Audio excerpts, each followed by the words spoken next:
एक ही सफ में खड़े हो गए महमूद व अयाज, न कोई बंदा रहा न कोई बंदा नवाज।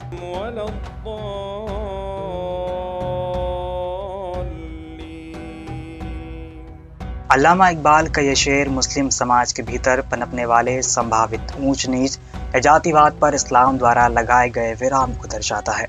इस्लाम इंसानियत, समानता, भाईचारा और साझा भाव को प्राथमिकता देता है।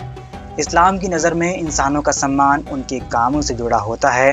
कुरान की सूरह अल हुजरात की आयत 13 में इसी बात पर जोर दिया गया है।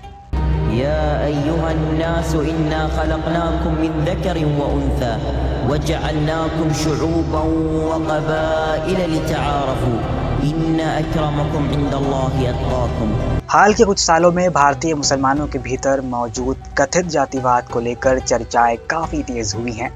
दावा है कि भारतीय मुसलमान भी जाति के आधार पर 3 वर्गों में बटे हैं, जिनमें जातिवाद और ऊंच नीच पाई जाती है। दावे के अनुसार भारतीय मुसलमानों की सामाजिक संरचना अशराफ, अजलाफ और अरजाल जैसे वर्गों पर टिकी है, जिनमें अशराफ को सबसे ऊंचा माना जाता है। इसके बाद अजलाफ और सबसे नीचे अरजाल को माना जाता है।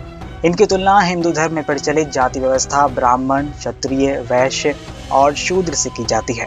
हालांकि यह दावा अपने आप में इतना विचित्र है कि भारतीय मुसलमानों की बहुसंख्या अशराफ, अजलाफ और अरजाल जैसी शब्दावली से ही परिचित नहीं है।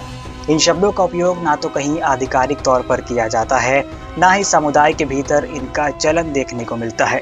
समय समय पर कथित समाज सुधारकों द्वारा इस शब्दावली का जिक्र अलग अलग लेखों या संदर्भों में किया जाता है। सवाल ये उठता है कि अशराफ, अजलाफ और अरजाल जैसी शब्दावली को कहाँ से लिया गया है और इसे किसने और कब उपयोग किया था। American academic Nicholas B Dirks ने अपनी किताब caste of mind, colonialism and the making of modern India में भारत में जाति व्यवस्था के विकास और उसके वर्गीकरण के बारे में विस्तार से बताया है।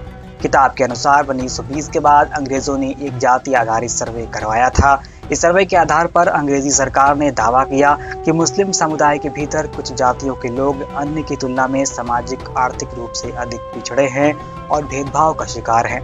इसी आधार पर मुस्लिम समुदाय को अशराफ, अरजाल और अजलाफ में वर्गीकृत किया गया था। समाज के इतिहास में मुसलमानों का जाति के आधार पर होने वाला यह पहला वर्गीकरण था।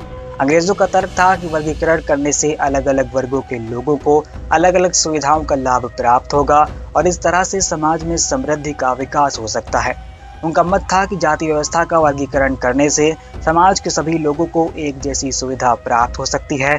हालांकि अंग्रेजी सरकार के इस प्रस्ताव को मुसलमानों के विरोध का सामना भी करना पड़ा था। खान अब्दुल गफ्फार खान और मौलाना अबुल कलाम आज़ाद ने इस प्रस्ताव को यह कहते हुए खारिज कर दिया था कि हिंदू समाज की तरह मुसलमानों में जाति व्यवस्था का वर्गीकरण करना न्याय संगत नहीं है, क्योंकि इस्लाम में जाति व्यवस्था की कोई कल्पना नहीं है। ऐसे में समाज को नए संरचना में ढालना व्यर्थ है। इसके उलट जाति व्यवस्था के वर्गीकरण से मुसलमान समाज के अंदर भी अलग अलग वर्ग बन जाएंगे, जिससे उनका भाईचारा और एकता पर असर पड़ सकता है। शायद मुसलमानों के विरोध का ही परिणाम था कि अंग्रेजों ने इस शब्दावली को आधिकारिक तौर पर मान्यता नहीं दी थी। अंग्रेजों द्वारा वर्गीकरण किए जाने के बावजूद भारतीय मुसलमानों में जातिवाद की उपस्थिति आज ना के बराबर है। इसका सबसे बड़ा उदाहरण भारत के 2 सबसे बड़े मुस्लिम शैक्षणिक संस्थान दारुल उलूम देवबंद और नदवा कॉलेज हैं। दारुल उलूम देवबंद की कमान वर्तमान में मुफ्ती अबुल कासिम नुमानी के हाथ में है।